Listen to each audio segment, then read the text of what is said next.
bercerita mungkin Pak. Saya di kantor, masih jadi ngurusin kampus, 2011.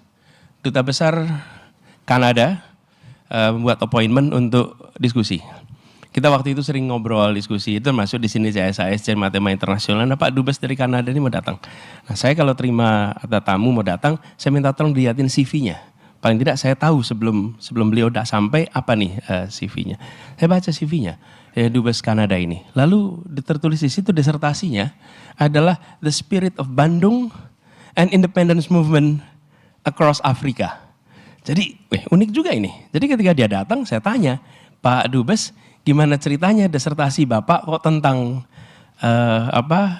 Spirit of Bandung, Deklarasi Bandung. So dia cerita, saya baru lulus sarjana menjadi diplomat muda, ditempatkannya di Afrika. Kemana saja saya berkeliling dan bertemu, semua orang menyebut Bandung, Bandung, Bandung. Apa ini Bandung, kata dia. Sebagai orang yang dari Kanada, apa itu Bandung?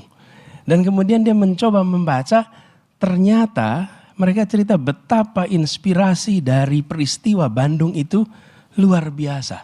Dan saya ketemu kira-kira 2011. Itu 56 tahun sesudah peristiwa Bandung. Lalu di tahun 2015 peringatan 60 tahun KA. Saya dapat tugas di situ, among tamu Pak. Among tamu siapa? Kepala-kepala negara yang datang. Nah kebetulan saya dapat among tamunya itu pas ada dari Afrika Selatan, ada yang bagian meja saya nih. Jadi saya ngobrol dengan mereka, lagi-lagi mereka cerita. Kami tidak hadir, tapi cerita dari orang tua generasi sebelumnya tentang konferensi Asia Afrika itu luar biasa. Bahkan yang di sebelah saya dari Afrika Selatan dia cerita, Nelson Mandela semula mau berangkat. Tapi mereka waktu itu memutuskan, kalau Nelson keluar, dia mungkin gak pernah bisa kembali lagi. Jadi karena itu diputuskan Nelson tidak pergi. Dan benar, 5 tahun kemudian Nelson ditangkap dan baru dibebaskan 29 tahun kemudian. Apa yang terjadi Pak?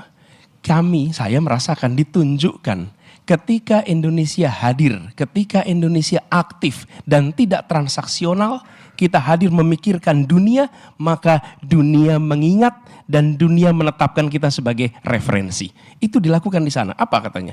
Kami kagum karena Indonesia merdeka sendiri. Yang kedua, kami kagum dengan ratusan bahasa dan utuh.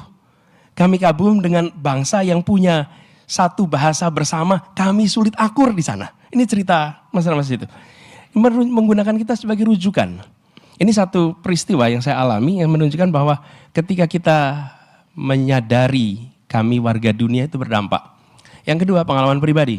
Saya sekolah di Jogja, seperti Pak Harican tumbuh di Jogja, kuliah di Jogja. SMA saya dapat kesempatan mengikuti pertukaran pelajar. Tentu bahasa Inggrisnya masih abrakadabra. Namanya juga anak SMA kelas 2. Berangkatlah saya pertukaran pelajar ke Amerika, dapat tempat di Milwaukee. Apa yang terjadi?